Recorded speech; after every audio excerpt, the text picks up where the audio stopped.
E aí pessoal do Facebook, tudo beleza? E aí Renata Ventura, tudo bem? Tô fazendo esse vídeo, né, para falar um pouco sobre o seu livro, né, que é A Arma Escarlate, né? Eu comprei ele na Bienal esse ano, né?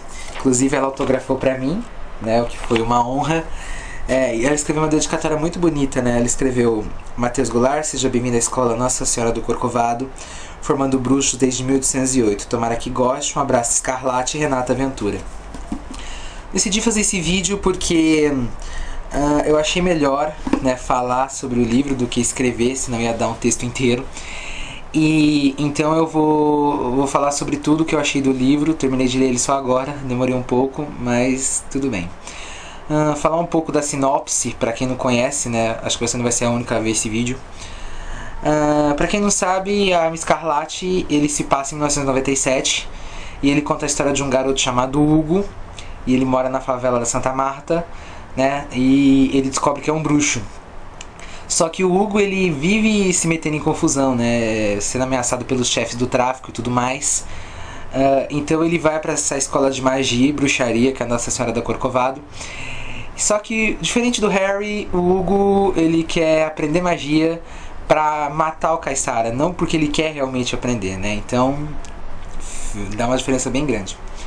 Falando um pouco sobre comparações entre Harry Potter e o seu livro. Você se baseou em muita coisa do Harry, o que eu achei bem interessante, né? Por exemplo, bom, vou ter que falar, né? Beco Diagonal se transformou em Subsaara. E o Clube das Luzes se transformou no praticamente o clube de duelos, né, lá de Hogwarts. Só que uma coisa interessante que você fez, você deixou com um jeitinho tipicamente brasileiro. Foi o que deu o toque de originalidade e simplesmente ficou incrível. O Clube das Luzes, então, nem se fala. Eu simplesmente amei o Clube das Luzes, eu achei incrível. Hugo. Bom, eu vou falar um pouco do seu personagem principal, que é o Hugo, e nele eu fiquei meio a meio. Como assim? O Hugo tinha a hora que eu tinha dó dele, porque vale lembrar que o Harry sofre em 7 livros, o Hugo sofre só nesse. Então dá pra imaginar o nível de sofrimento que o garoto passa. O Hugo ele é praticamente problemático, realmente é um garoto problemático, porque eu nunca vi um cidadão sofrer tanto num livro quanto eu vi esse daí. E o mais interessante é o seguinte: tinha hora que eu tinha muita dó do Hugo, porque o coitado sofria o livro inteiro e ele não tinha um minuto de sossego. Eu ficava imaginando como é que era a cabeça daquele garoto. Mas depois de um certo tempo, tinha hora que eu tinha raiva do Hugo, né? Eu tinha raiva e eu achava que ele era tão bandido quanto Caissara. Inclusive, você fala isso aqui, né, nessa pequena sinopse do livro, onde você fala: o Hugo tenta descobrir o quanto de bandido existe dentro dele. E é realmente essa questão que você aborda, que eu achei realmente incrível. É nós lermos o livro, sentimos pena do Hugo, mas ao mesmo tempo a gente fala: pô, ele é bandido também, ele não é bonzinho, né? Ele não é 100% bonzinho. Então eu fiquei meio que dividido. Tinha hora que eu queria ajudar o Hugo porque eu tinha pena dele, tinha hora que eu queria matar o Hugo porque eu tinha raiva de certas coisas que ele fazia. Então o Hugo eu não tenho geralmente essa avaliação, né? Quem sabe nos próximos livros, né, você conte, né, sobre ele. Capítulos preferidos. Teve 2 capítulos meus que foram os meus preferidos. E o primeiro foi o capítulo 2, que foi o Rei do Morro. E eu simplesmente achei incrível esse capítulo. Por quê? Porque você descreveu o Morro da Dona Marta de uma maneira tão detalhada e tão incrível que a gente se sentia andando lá dentro.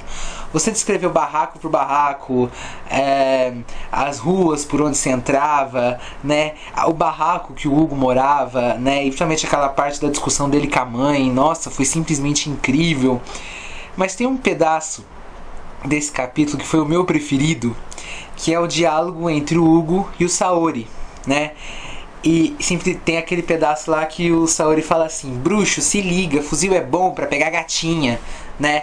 E aí eu achei simplesmente incrível esse pedaço. E aí o Saori começa a falar dos olhos verdes do Hugo, falando que ele pode pegar gatinha com aquele olho e tudo mais.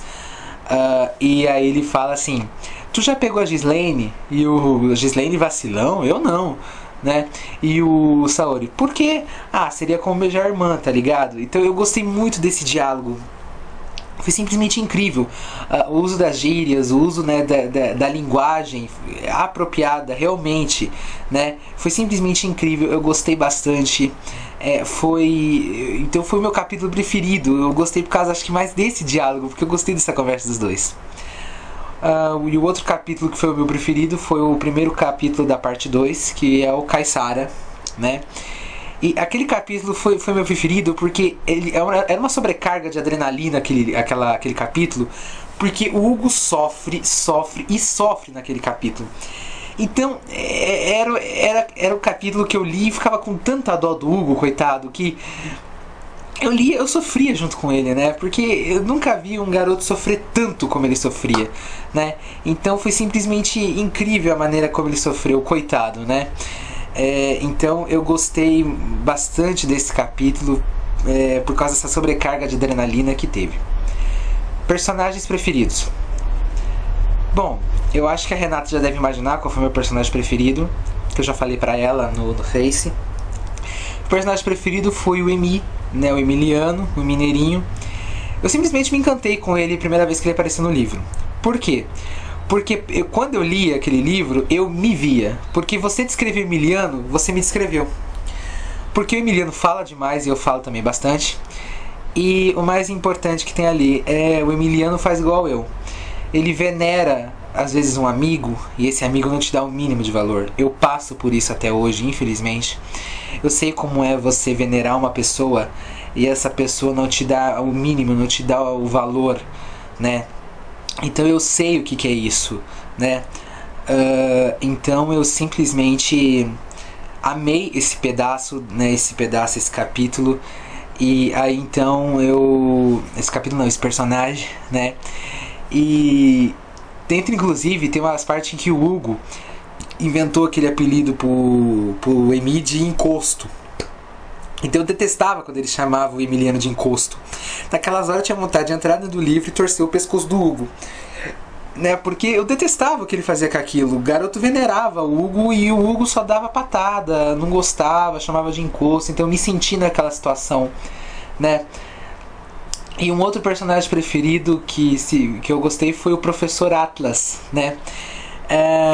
Principalmente pelo fato de ele ser gaúcho. E acho que muita gente não vai entender o porquê, mas acho que tem gente que vai assistir esse vídeo que vai entender o porquê que eu gostei do personagem só pelo fato de ele ser gaúcho. E como o Emiliano foi meu personagem preferido, deve saber muito bem como eu senti quando eu li a última parte do capítulo Bora Pra Lapa. E eu vou ter que falar, né, por quê? Que foi o Emiliano cheirando cocaína. E eu simplesmente desabei quando eu li aquele pedaço. Eu tava lendo aquele capítulo, era mais ou menos 1 da manhã. E quando eu terminei de ler, eu fui dormir chocado pelo que você fez com o Emiliano. E eu cheguei a ter pesadelos com isso, né? Eu vi ali o Emiliano cheirando aquele pó branco da cocaína, me veio na cabeça, me deu um negócio, um nó na garganta, né? Um aperto no peito. Porque ele era o meu personagem preferido e o Hugo acabou com a vida dele. Então, eu fiquei com tanta raiva naquela hora que eu falei, esse Hugo tem que morrer, eu tô com ódio dele, né?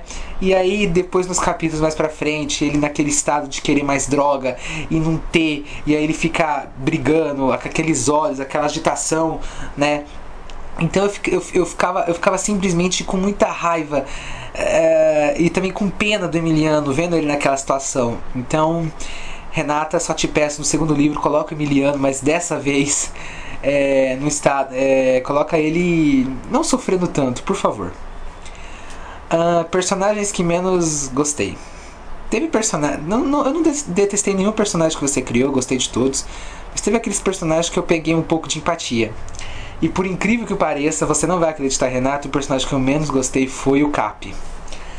É incrível, eu acho que você ter um amigo como o Cap é muito bom. Você ganha na loteria, porque ele sim é um amigo. Mas eu não gostei do Cap porque ele é aquele típico personagem bonzinho demais. Se é uma hora que ele tá tentando acalmar a criatura, que não deixa as crianças dormirem lá de às quintas e às sextas, ele tá ensinando os analfabetos que não sabem ler e escrever. Depois ele tá ajudando os professores. Depois ele tá recebendo patada daquele pai que não dá valor pra ele. E ele recebe tudo numa boa, pra ele é só da paz e não sei o que. E é isso que me deu raiva no Cap. Ele é muito bonzinho, ele é muito paciente. Eu não aguento isso. Não aguento mesmo. Eu tenho raiva de personagem assim. né? Existe personagem assim em algumas novelas, eu não suporto ver personagem assim, me dá muita raiva. Sempre disposto a ajudar os outros, sempre querendo fazer o bem pelos outros. Eu não suporto personagem assim, bondade demais me irrita bastante. Então foi o personagem que eu menos gostei por causa disso, né? Por causa dessa questão, né, do Cap ser sempre bonzinho demais, né? Tinha as horas que eu gostava do Hugo era justamente quando ele revidava contra o Abelardo, e isso eu gostava no Hugo, que ele tinha atitude, né? Parecia que o Cap não tinha, ele era um bonzinho demais do livro, então foi um personagem que eu não gostei, então foi assim, me deu muita raiva. Para encerrar esse vídeo, eu gostaria de dar uma nota pro seu livro, né? Bom, eu vou dar nota 10, porque você simplesmente foi genial, né? Você conseguiu, isso eu vou deixar bem claro. Quando a gente lê o seu livro, a gente vê que se trata de um livro tipicamente brasileiro, 100% brasileiro. Por quê? Porque ele está carregado de cultura brasileira, cultura, folclore e tudo mais. Tanto é que a maneira como vocês...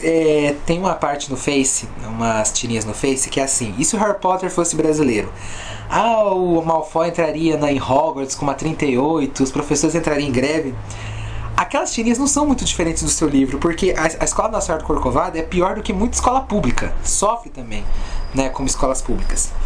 Então você conseguiu dar um toque genuinamente brasileiro, mas sem se tornar ridículo, porque brasileiros não gostam muito de sua própria cultura. Eu praticamente não gosto muito. Então você conseguiu fazer esses elementos brasileiros e não deixá-los de uma forma ridícula. Você lê aquilo, você se encanta, né? Tem os fantasmas lá da Corcovado, que são os boemagos, né? Boemagos quer dizer os boêmios, né? Que são aqueles caras que das épocas antigas. Simplesmente incrível, né? O recheio de cultura brasileira que você colocou dentro desse livro. Então, ele é um livro tipicamente brasileiro, diferente do meu livro, né? Só para fazer um pouco de propaganda do meu, que se passa, tem o cenário com o Brasil, mas não tem nada de cultura brasileira. Diferente, o seu livro tem muita cultura brasileira e realmente ficou incrível. A J.K. Rowling precisa conhecer você, né? E o seu livro tem que virar filme, porque eu quero ver tudo que eu li aqui, que eu me imaginei na minha cabeça, tem que ver numa tela de cinema, né? Então eu dou nota 10 pro seu livro. Você está de parabéns, Renata. Espero o segundo livro, pelo amor de Deus, termine logo, porque eu tô ansioso para ler o segundo livro, né? Eu acho que eu consegui finalmente encontrar um livro que tentou, claro, substituir o Harry, né, o Harry Potter. Você é simplesmente genial. Um beijo pra você, Renata, e parabéns mais uma vez pelo livro que escreveu. Esperei não ter contado muita coisa, né, do livro.